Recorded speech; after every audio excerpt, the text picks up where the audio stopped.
Сәлеметсіздер ме?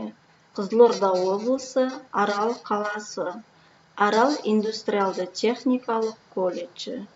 Оқытушы Қонысбайқызы Айнагүл. Сабақтың тақырыбы Microsoft Excel электрондық кестесі туралы жалпы түсінік.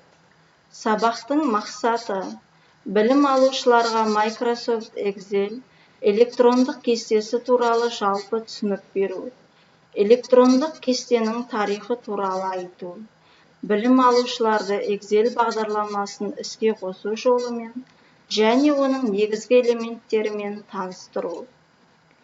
1979 жылы екі экономист-студент Дэн Бриклин және Боб Фрэнкстон үй тапсырмасын тез орындауға көмектесетін және уақытты үнемдейтін әдіс ойлап табуды шешті.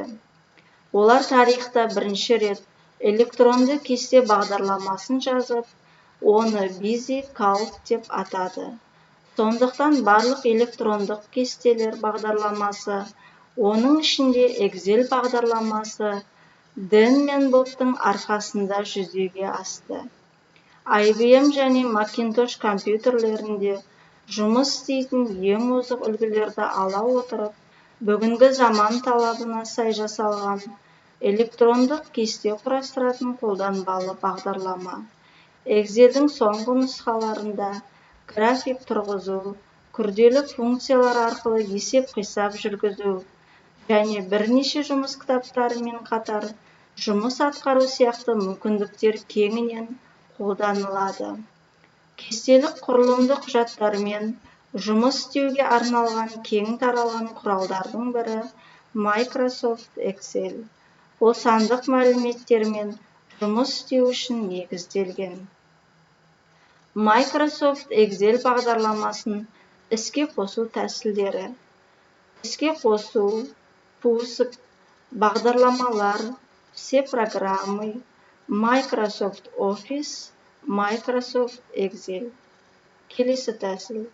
Жұмыс үстелінде Microsoft Excel жарлығын тышқанның сол жақ батырмасымен екі рет шерту арқылы іске қосуға болады. Келесі тәсіл. Жұмыс үстелінен құру, создать Microsoft Excel парағы, list Microsoft Excel әмірін орындау арқылы Excel бағдарламасын іске қосуға болады.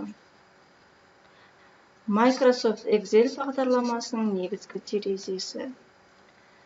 Excel терезесінің негізгі элементтері. Тақырып жолы. Құжат атауымен терезені басқару батырмаларын қамтиды. Мәзір жолы. Excel командаларына қатынас құруға мүмкіндік береді. Олар файл, түзету, көрініс, қою, формат, сервис, берілгендер, терезе және анықтама.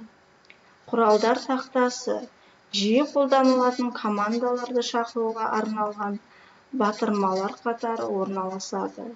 Көбінесе екі тақта шығарылып тұрады. Стандартты және форматтау. Стандартты тақта Excel командаларының көпшілігіне арналған батырмаларды қамтиды. Форматтау тақтасы форматтау командаларына арналған батырмаларды қамтиды. Формула жолы. Бұл жол кестенің белсенді ұяшығына мәтін, сандар және формулалар енгізуге мүмкіндік береді. Тапсырмалар аймағы ағымдағы тапсырмалар тізімін қамтиды. Жолдар тақырыбы. Бұл әрбір жолдың сол жақ бөлігінде орналасқан нөмірленген таңба. Бағандар тақырыбы. Бұл алфавит бойынша реттелген әріптік таңбалар. Олар әрбір бағанның үстінде орналасқан. Қалып күйлер жолы. Құжаттың ақпаратын қамтиды. Шиыру жолақтары.